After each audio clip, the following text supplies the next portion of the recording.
नमस्कार, आप सभी का मेरे यूट्यूब चैनल में स्वागत करती हूँ। आज हम अनंत चतुर्दशी व्रत कथा जानेंगे। पौराणिक युग में सुमंत नाम का एक ब्राह्मण था जो बहुत ही विद्वान था। उसकी पत्नी भी धार्मिक स्त्री थी जिसका नाम दीक्षा था। सुमंत और दीक्षा की एक संस्कारी पुत्री थी जिसका नाम सुशीला था। सुशीला के बड़े होते ही उसकी माँ दीक्षा का स्वर्गवास हो गया। सुशीला छोटी थी। उसकी परवरिश को ध्यान में रखते हुए सुमंत ने कर्कशा नामक स्त्री से दूसरा विवाह किया। कर्कशा का व्यवहार सुशीला के साथ अच्छा नहीं था, लेकिन सुशीला ने उसकी माँ दीक्षा के गुण थे। वो अपने नाम के समान ही सुशील और धार्मिक प्रवृत्ति की थी।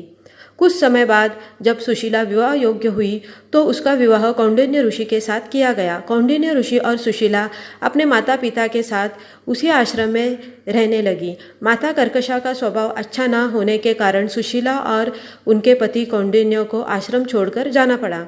जीवन बहुत कष्टमय हो गया। ना रहने को जगह थी और ना ही जीविका का कोई जरिया था। दोनों काम की तलाश में एक स्थान से दूसरे स्थान भटक रहे थे। तभी वे दोनों एक नदी तट पर पहुंचे जहां रात्रि का विश्राम किया। उसी दौरान सुशीला ने देखा वहां कई स्त्रियां सुंदर सज कर पूजा कर रही थी और एक दूसरे को रक्षा सूत्र बांध रही थी। सुशीला ने उनसे व्रत का महत्व पूछा। वे सभी अनंत देव की पूजा कर रही थी और उनका रक्षा सूत्र, जिसे अनंत सूत्र कहा जाता है, बांध रही थी। वो एक दूसरे को रक्षा सूत्र बांध रही थी जिसके प्रभाव से सभी कष्ट दूर होते हैं और व्यक्ति के मन की हर इच्छा पूरी हो जाती है।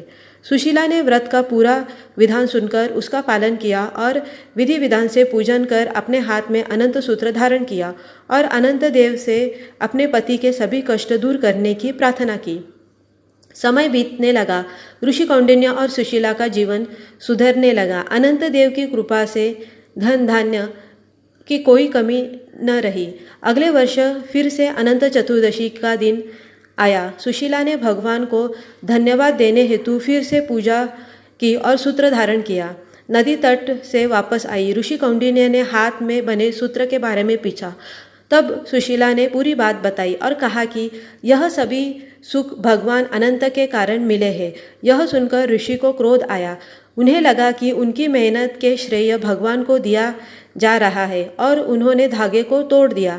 इस तरह से अपमान के कारण अनंत देव रुष्ट हो गए और धीरे धीरे ऋषि कौंडिन्यों के सारे सुख दुख में परिवर्तित हो गए। वे वन वन में भटकने लगे।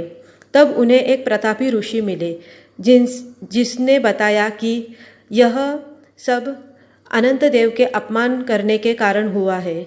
तब ऋषि कौंडिन्य को उनके पाप का आभास हुआ और उन्होंने विधि विधान से अपने पत्नी के साथ अनंत देव का पूजन किया एवं व्रत भी किया। यह व्रत उन्होंने कई वर्ष तक किया, जिसके 14 वर्ष बाद अनंत देव प्रसन्न हुए और उन्हें ऋषि कौंडिन्य को क्षमा कर उन्हें दर्शन दिया, जिसके फलस्वरूप ऋषि और उनकी पत्नी के जीवन में सुख समृद्धि पुनः स्थान बना लिया। अनंत चतुर्दशी व्रत की कहानी भगवान कृष्ण ने पांडवों से भी कही थी, जिसके कारण पांडवों ने अपने वनवास में प्रतिवर्ष इस व्रत का पालन किया था, जिसके बाद उनका विजय हुआ। उम्मीद करती हूँ आप सभी दर्शकों को मेरी यह जानकारी अच्छी लगी हो।